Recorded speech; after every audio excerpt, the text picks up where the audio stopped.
Ok, esta es ya la última capacitación integral para las misiones. Estuvimos en las otras clases, en las otras capacitaciones, hablamos de muchísimas cosas importantes.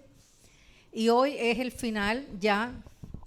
Y la semana última que hablamos, nos quedamos en el renacimiento y la reforma. ¿Se acuerdan que hablamos que hubo un tiempo oscuro donde no hubo misión ni hubo nada? Pero también ya cuando hay el renacimiento y la reforma, que fue entre 1200 y el 1600 después de Cristo. Hablamos de todas estas religiones, de los vikingos, de todas estas cosas, del musulmanismo, de diferentes tipos de sectas que se levantaron. Y entonces eso lo llama la teología el tiempo oscuro, porque no se hablaba mucho el verdadero evangelio, pero entonces renace la reforma. Y durante esta época hubo un renacimiento de estudio de la palabra. La Biblia fue revisada, en latín fue revisada y recibió una amplia circulación alrededor de Europa. Las escuelas y las universidades crecieron en el conocimiento de la doctrina de Dios, teología. Al final de esta época la imprenta fue inventada y el comercio empezó a extenderse por todo el mundo, y así la palabra comenzó entonces a procrear lo que estaba haciendo, o sea, estaba levantando el conocimiento de Dios para los hombres. Y entonces el comercio, cuando se inventa la imprenta, esto hace que la palabra se propague por muchos lugares, y entonces se pudo extender a todo el mundo el conocimiento de la palabra de Dios. Hubo interés en el estudio de la Biblia, surgieron muchas escuelas de teología. Todo eso se preparó a Europa para la reforma protestante, marcando así el comienzo de una nueva etapa en la historia cristiana. Próximo. La reforma fue una corrección a los abusos de la Iglesia Católica. ¿Se acuerdan, verdad? Y no tan siquiera fue con Martín Lutero. Surgió un hombre muchos años antes de Martín Lutero que se llamó Hus, apellido Hus, John Hus. John Hus fue el primero que se levantó en contra del catolicismo, hablando de que la palabra de Dios no era lo que ellos estaban enseñando. Entonces, la reforma fue una gran corrección a los abusos de la Iglesia Católica y un regreso a los principios bíblicos de solo la fe.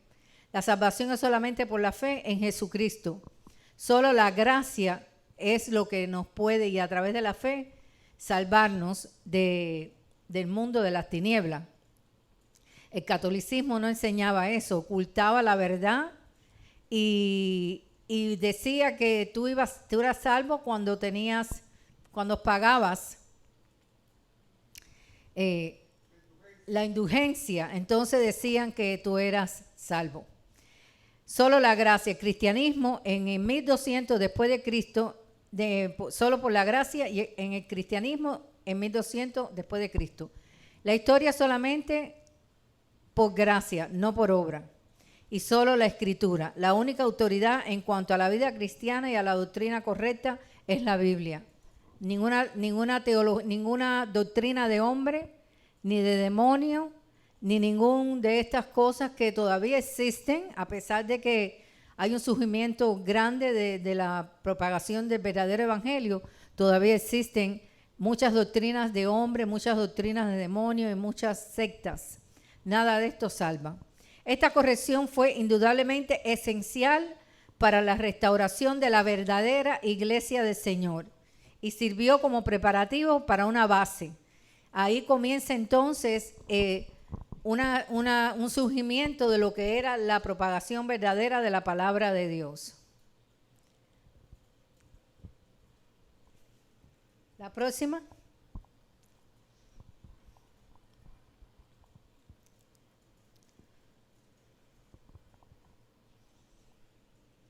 Sin embargo, por varios siglos, las iglesias reformadas no lograron mucho en misiones mundiales.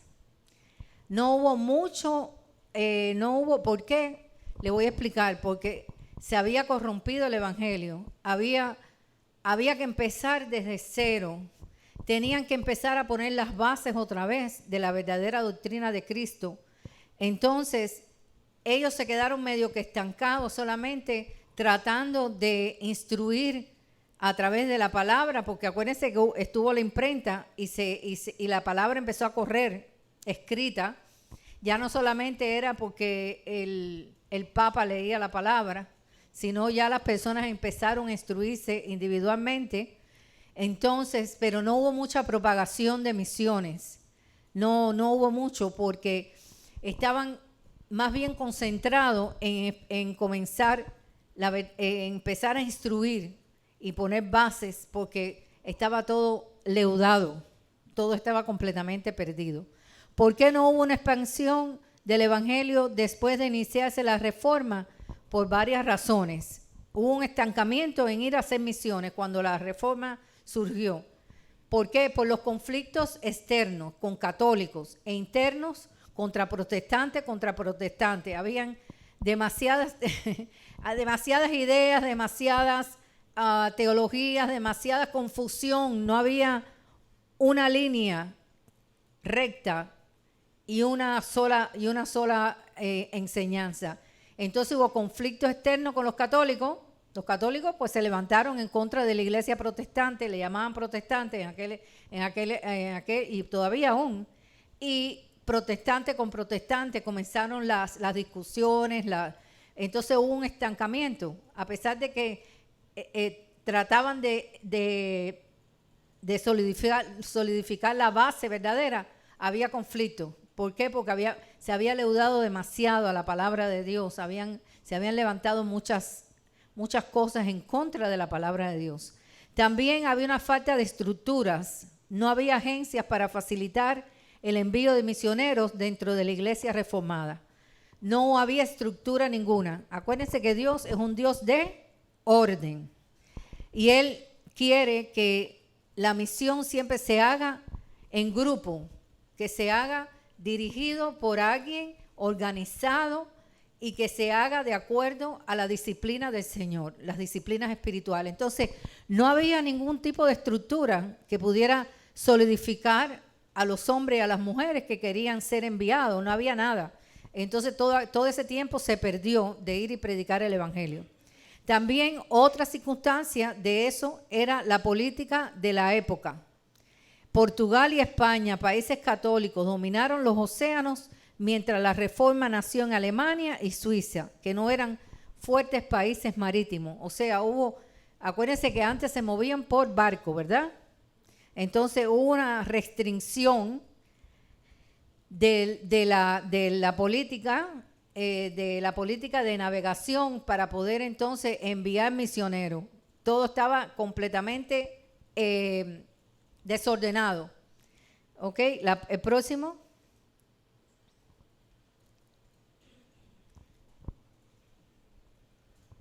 En el siglo XVIII, o sea, en los 1700, hubo unos esfuerzos misioneros de parte de los protestantes. Ya entonces empezó a caminar un poquito el deseo de salir a predicar el evangelio. El primero fue la Universidad de Yale en Dinamarca, que envió misioneros a las costas de la India. Ese fue el primer esfuerzo misionero desde que surge la reforma, desde que no había estructura, de que había una confusión muy grande, que se había leudado la verdad.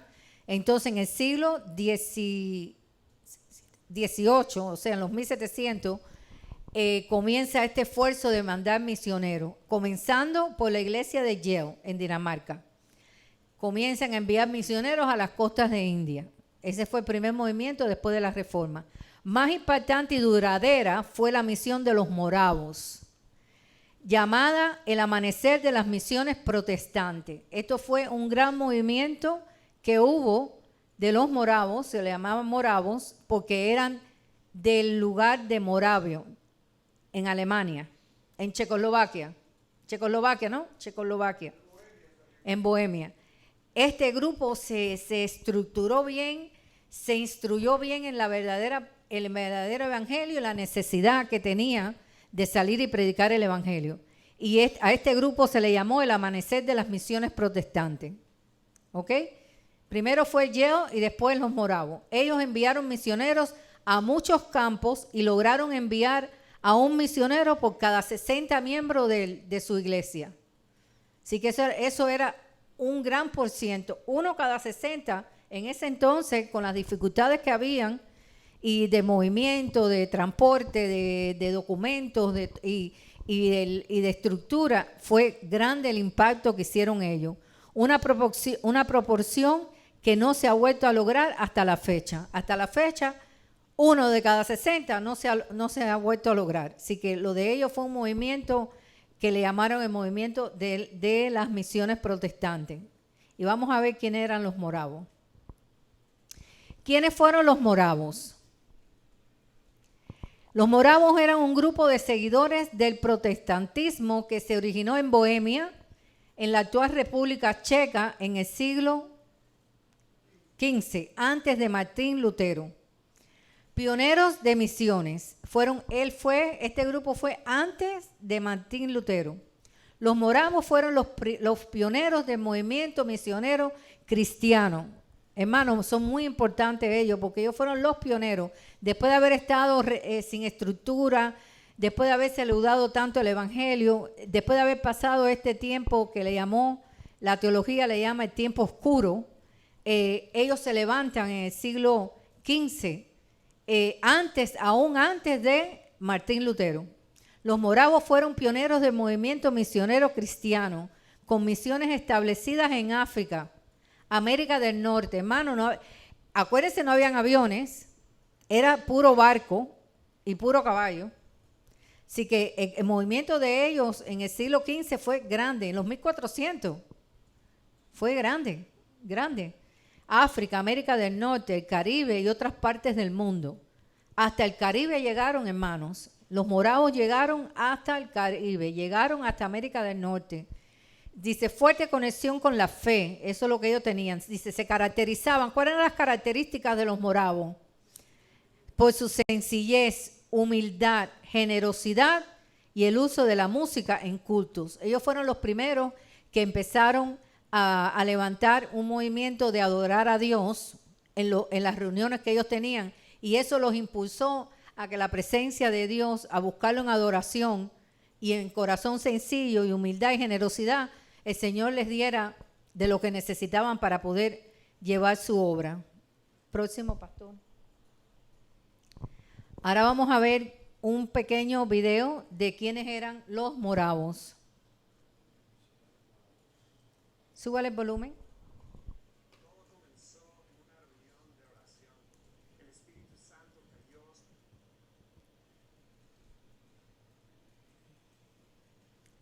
El volumen es en el... Voy. Un momento.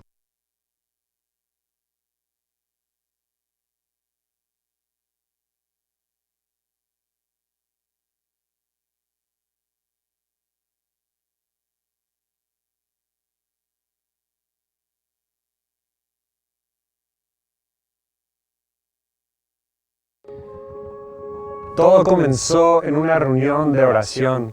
El Espíritu Santo cayó sobre una iglesia relativamente pequeña, una iglesia de 300 personas. Y cuando cayó el Espíritu Santo, tocó a 24 familias. Y decidieron que iban a cubrir las 24 horas del día en oración. Poco después se unieron 72 familias más. Sin saberlo, ellos habían comenzado una cadena de oración que iba a durar 100 años sin parar. Y todo fue basado en la convicción de un versículo levítico, que el fuego del altar no debe de apagarse. Pero a través de este movimiento de oración que acababa de empezar sin saberlo, hubo un movimiento misionero que iba a empezar, que iba a cambiar las misiones para siempre.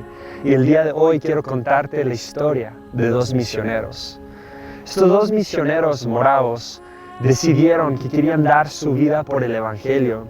Al escuchar que un hombre egoísta con planes de hacerse más rico iba a llegar a África, Y este hombre tenía la intención de comprar entre 2,000 a 3,000 esclavos para llevarlos a una isla donde iban a morir dentro de unos pocos años.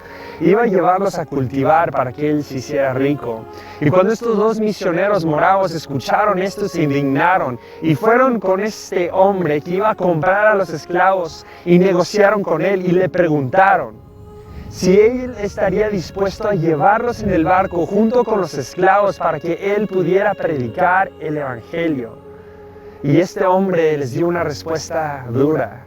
Les dijo que si él algún día viera un esclavo náufrago en el mar, los dejaría ahogarse o los metería en un cuarto donde jamás pudieran predicar el evangelio en su isla. Él estaba harto del cristianismo. Y entonces estos dos misioneros moravos hicieron algo que pocas veces vemos en la historia de la humanidad. Fueron a sus casas, vendieron todo lo que tenían, se lo dieron a su iglesia y a los pobres y regresaron con el dueño y le preguntaron al dueño si él estaría dispuesto a comprarlos a ellos como esclavos, con tal de que ellos pudieran predicar el evangelio a estos 2,000 o 3,000 esclavos que él iba a comprar en el barco. Y poco se ha escuchado acerca de estos misioneros, pero la historia más impactante de esto es cuando se está alejando el barco de la orilla del mar. Están reunidos las familias de estos dos misioneros jóvenes y están con lágrimas en sus ojos, están llorando y se están preguntando ¿por qué harían esto? Y en este momento uno de ellos saca la cabeza por la ventana y grita la última frase que su familia lo escucha decir en su vida porque jamás lo vuelven a ver. Y grita esto: que el cordero que fue sacrificado reciba la recompensa de su sacrificio. Y el barco sale adelante. Su familia jamás lo vuelve a ver. Y este movimiento comienza en la oración. Tu vida y mi vida se encienden por el Espíritu Santo y por Dios cuando vivimos una vida de oración, porque la oración nos lleva a hacer cosas radicales. Pero la historia no acaba ahí. Años después llegan nuevas personas a esta isla y encuentran algo interesante. Encuentran un lugar que está lleno de cruces, todos los esclavos que habían sido enterrados, y en medio de este lugar dos estatuas de estos dos hombres que dieron su vida por el evangelio. Estos dos hombres que decidieron que su vida era para servir a Jesús. ¿Y sabes qué necesita este mundo? Este mundo necesita hombres y mujeres que están dispuestos a encontrar su libertad y cedérselo a Jesús. Porque la razón de vivir es para que el Cordero, Jesús, quien fue sacrificado, reciba la recompensa de su sacrificio. Y esto es la historia de los dos misioneros moravios.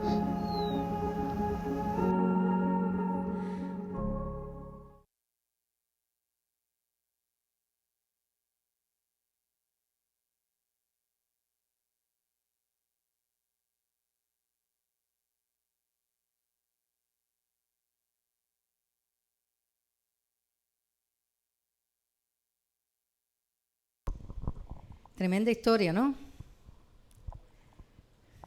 No solamente buena, impactante,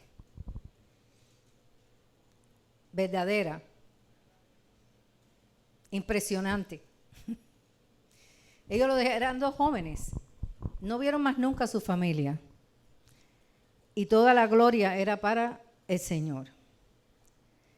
Y algo muy importante, hermano, que tenemos que ver en esto de los moravos fue que hubo una cadena de oración de ¿cuántos años? De 100 años. No fueron 2 días, no fue 1 hora, no fue 1 minuto, fueron 100 años orando para que la gloria de Dios pudiera establecerse en el mundo entero a través de la predicación de este grupo de hombres y mujeres que lo dieron todo por Jesús. Es impresionante. Ahí podemos ver en este video la importancia de un hombre o una mujer de oración. Yo sé que la batalla más grande que tenemos nosotros como hijos de Dios es la oración. Porque en la oración el Señor se glorifica en nuestras vidas y en la vida de los demás. Se glorifica en el trabajo que ella tiene designado para cada uno de nosotros, porque cada uno de nosotros cuando entramos al reino de Dios, Dios tiene un propósito. Pero, hermanos, si no oramos, el propósito se diluye entre nuestros dedos. Porque Dios no puede enviar a nadie que no tenga una fe fuerte, una fe estable, una fe solidificada en la comunión con Dios. Y la comunión con Dios está en la oración y en tu vida privada, no es en la iglesia. Hay trigo y cizaña en la iglesia.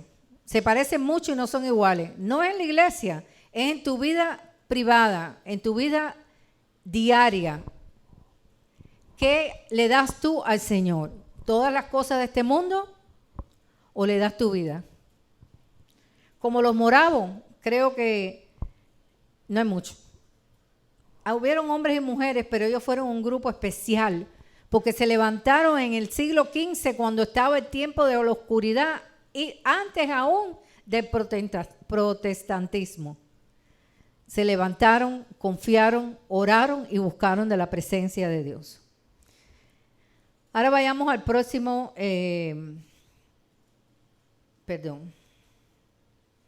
al próximo slide.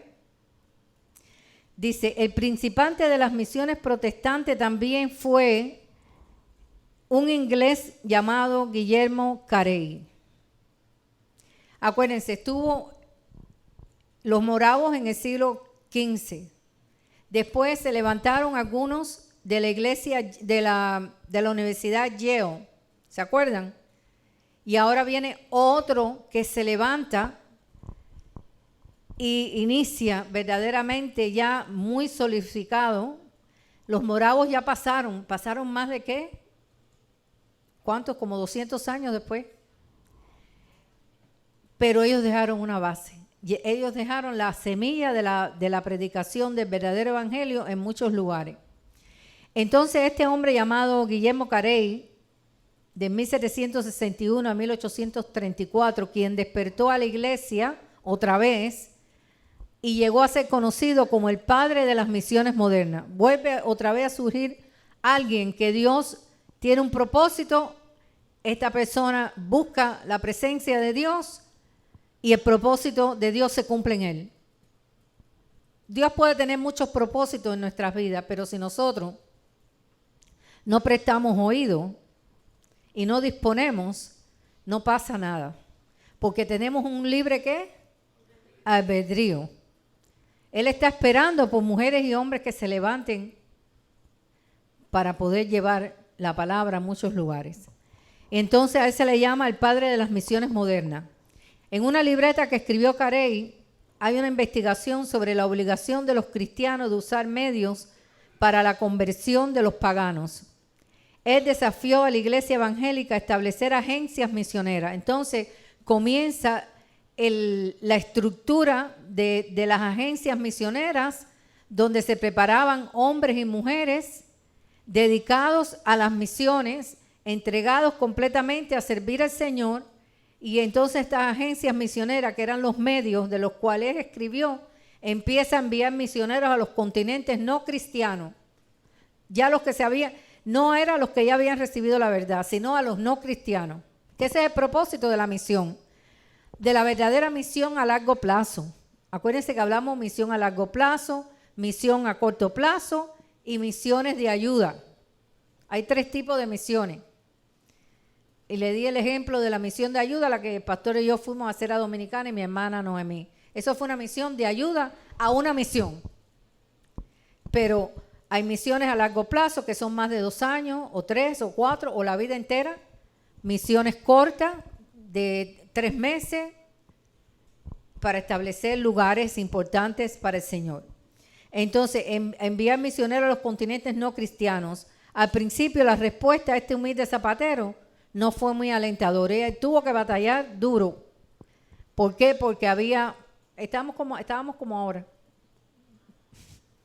Siempre desanimados, las personas envueltas en sus propios asuntos y ocupados en muchas cosas, y no se le daba la prioridad a ir a mandar misioneros cristianos, a misioneros a los continentes no cristianos. O sea, mandar misioneros a los continentes no cristianos quiere decir empezar de cero. No hay iglesia establecida, no hay pueblos evangelizados, aún el idioma es difícil y vamos a verlo. Próximo. Por su insistencia, los bautistas de Inglaterra formaron una agencia misionera y mandaron a Carey a la India. Él insistió hasta que consiguió que esta agencia misionera bautista lo enviara a la India. Dentro de poco tiempo hubo 3 agencias misioneras en Inglaterra, 2 en Escocia, una en Holanda y una en los Estados Unidos. Fíjate cuántas, por el impulso de él. Por el impulso de él empezaron entonces a establecerse las agencias. ¿Y qué pasaba en estas agencias? Levantaban hombres, los preparaban, los capacitaban y los enviaban. A los 25 años se podía contar con 25 agencias después de él. Próximo. Este movimiento fue la primera oleada misionera moderna. La Iglesia Evangélica de Europa dominó en esta primera oleada y con muchos sacrificios lograron establecer iglesias en las islas del Pacífico y del Caribe y en las costas de África y Asia. Si no hubieran sido por ellos, nosotros no hubiéramos a lo mejor tenido la verdad en esta parte de acá de América. Todo comenzó en Europa, ustedes lo saben, ¿verdad? Y ahora Europa está muerta. Ahora en Europa no pasa nada. Muy pocas iglesias que hablan la verdad. Que la mentira de Satanás, ¿no? Cómo todo se fue acabando. La mayoría de los misioneros que llegaron a África murieron de la malaria dentro de pocos años y muchos de sus suplentes le siguieron, empacando sus pertenencias en ataúdes. Su entrada radical es un ejemplo y un desafío para nosotros hoy. Dieron la vida por Cristo, simplemente así. Porque los recursos que habían antes no son los de ahora. Ahora hay muchos recursos, aún en lugares peligrosos. Próximo.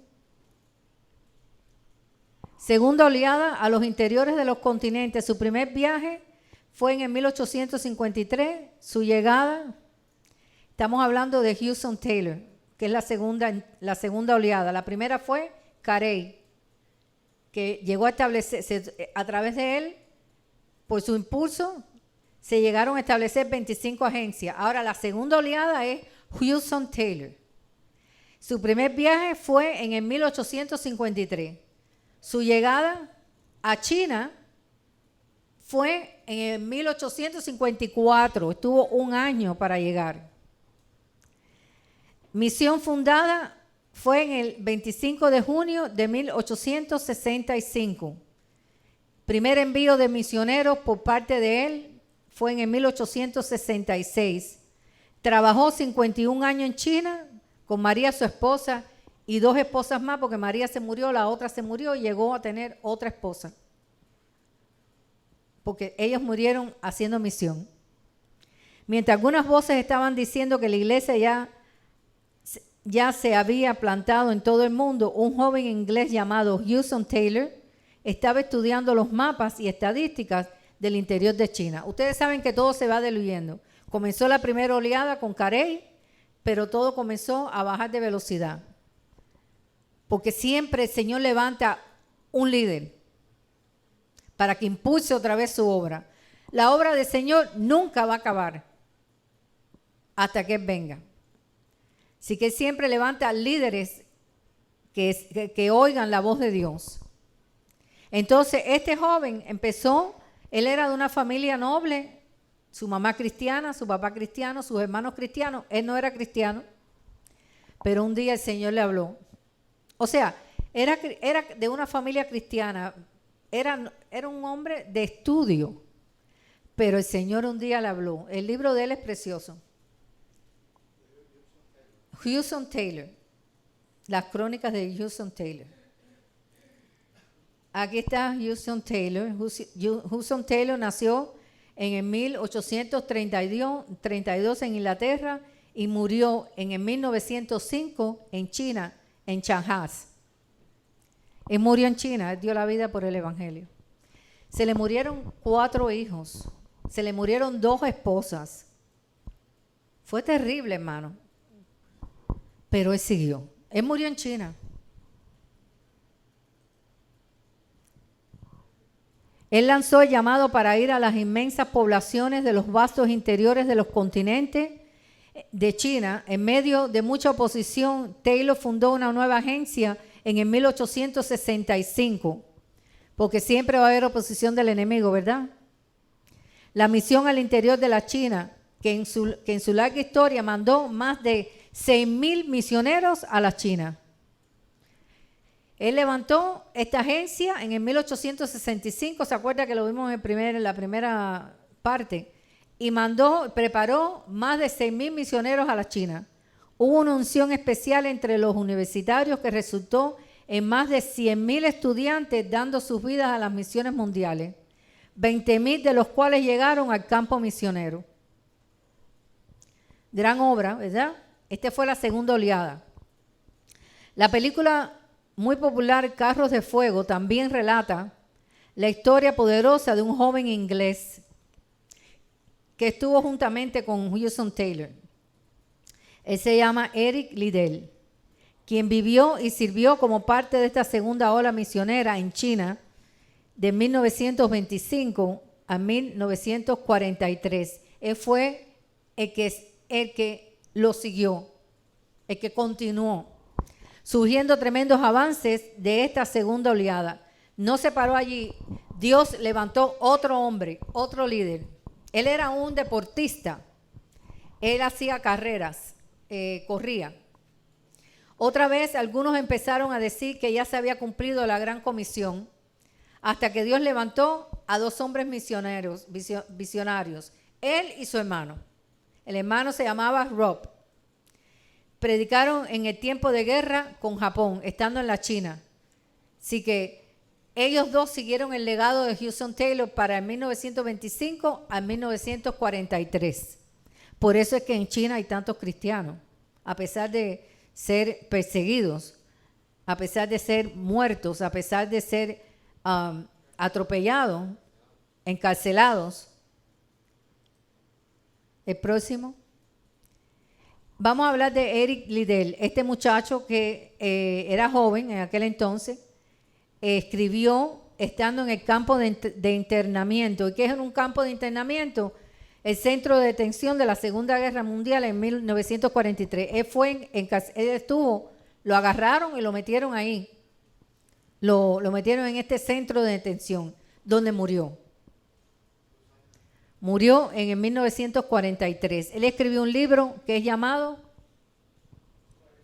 45. Perdón. Él murió, murió 2 años después. Un libro llamado Las disciplinas de la vida cristiana. Él dejó ese legado. Estando allí, él escribió ese libro, Las disciplinas de la vida cristiana. Maravilloso. Ahora vamos a hablar de una mujer, de una misionera. Trabajó en Sudáfrica, o era de Sudáfrica, perdón. Su nombre era Mary Slors, pero le decían María. Su frase más famosa fue esta: debo avanzar. Eso es lo que ella tenía en su mente. Debo avanzar, debo avanzar. Trabajó en Sudáfrica, perdón. Nació en Escocia, perdón. Dice que la frase de ella siempre era debo avanzar. Los escritos que ella dejó siempre decía la frase debo avanzar, debo avanzar. O sea, ella no tuvo pensamiento para parar. Nació en Escocia, viajó a Calabar, Sudáfrica, en el 1876. Dedicó su vida a Jesucristo desde pequeña, escuchaba las historias del misionero Livingstone, muerto en el 1874, y se dispuso a continuar el trabajo misionero. Y su frase era: debo avanzar.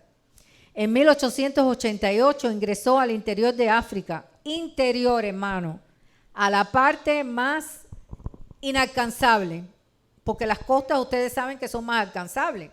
Hay comercio, allí hay otros movimientos, llegan otros países. Ella fue a la parte interior, a la inalcanzable, donde estableció su misión. Allí fue donde ella estableció su misión. Estableció un hogar para mujeres y niñas. Creía que el evangelio era el mensaje de esperanza. Intervino en brutales tradiciones como matar los gemelos. Estos africanos tenían una tradición que cuando tenían gemelos y nacían, los mataban. Y ella intervino en esta cosa brutal de esta idiosincrasia. Para eso es el evangelio, para libertar a las personas. Para eso es el evangelio, para que las personas sean libres de toda tradición y de toda mentira de Satanás. También tenían la tradición de matar a esposas cuando moría el esposo. Las mataban también. Matar a muchas tribus y mujeres cuando moría el jefe también.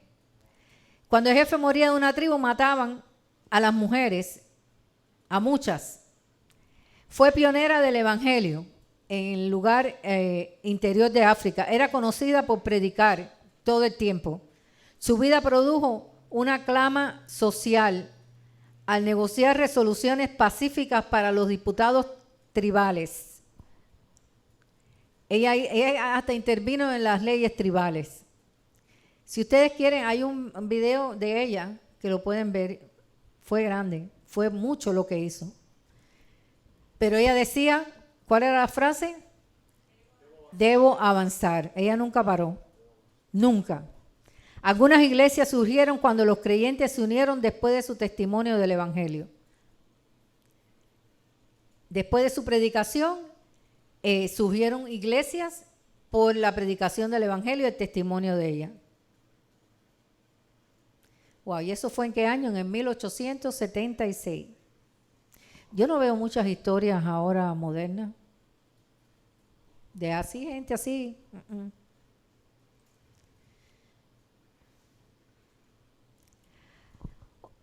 Tenemos otro. Ahora este se llama Charles Thomas Studd. Fue de 1830 a 1931. China, India y África. Era oriundo de Inglaterra, nació en una familia rica, pero lo dejó todo por Jesús. Y fue a China, India y África. Frase famosa de él: si Jesucristo es Dios y muere por mí, entonces ningún sacrificio puede ser demasiado grande para mí. Era su frase. Trabajó con Hudson Taylor en China en el 1855 a 1894. Trabajó en India de 1900 a 1906. En África, 201 años no, estuvo 20 años. De 1910 a 1931. Ahí se quedó 20 años trabajando en predicación del evangelio. Renunció a todas las riquezas y creyó que necesitaba vivir por fe. ¿Están oyendo? Y nosotros no queremos renunciar ni a la taza de café.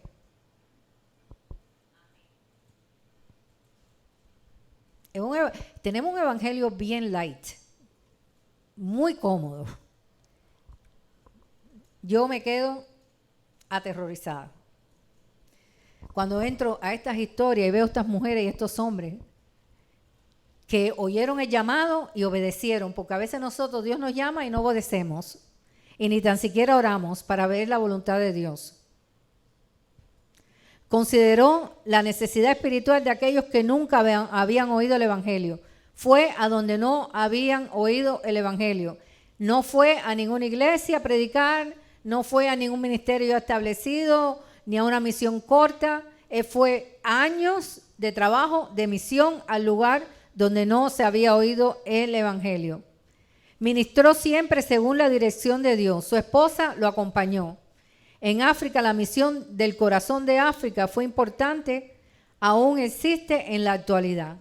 Lo que él estableció aún existe y él lo estableció de 1910 a 1931 en la parte intrínseca de África. Próximo. Aquí vemos otra mujer, Amy Beatriz Carmichael. Era de Irlanda. De 1867 a 1951 fue a Japón e India. Lugares difíciles, donde tuvieron que aprender el idioma, donde tuvieron que despojarse de todo lo que tenían, donde tuvieron que cumplir el llamamiento del Señor a pesar de... ¿Y tú te crees que era fácil para las mujeres? Peor que para los hombres. Pues ser mujer. Pero siempre el Señor levanta líderes, mujeres, hombres, porque su evangelio nunca se va a dejar de predicar. A pesar de la apatía de la iglesia de hoy, el evangelio va a seguir llegando a muchos lugares. El Señor levanta siempre. Su ministerio, mujeres y niños. Aprendió japonés. Viajó al sur de India y estudió el idioma también. Comenzó un ministerio con un grupo de mujeres indias. Busquen, hay un video de ella también. Rescató a los niños dados a los templos paganos y a la prostitución. Habló a propósito en público predicando el evangelio por falta de liderazgo masculino. No habían hombres, Dios lo usó, Débora. Y muchas mujeres que Dios usa, porque no hay hombre. Escribió más de 40 libros de experiencias personales de aquellos a quien ella ministraba. Nunca se casó ni tuvo hijos porque dedicó su vida al ministerio. Murió en India en 1951. Mujeres importantes, ¿eh? Amy Beatriz Carmichael, una irlandesa usada por el Señor, con poder y gracia. Vamos a coger 5 minutos, 10 minutos y continuamos.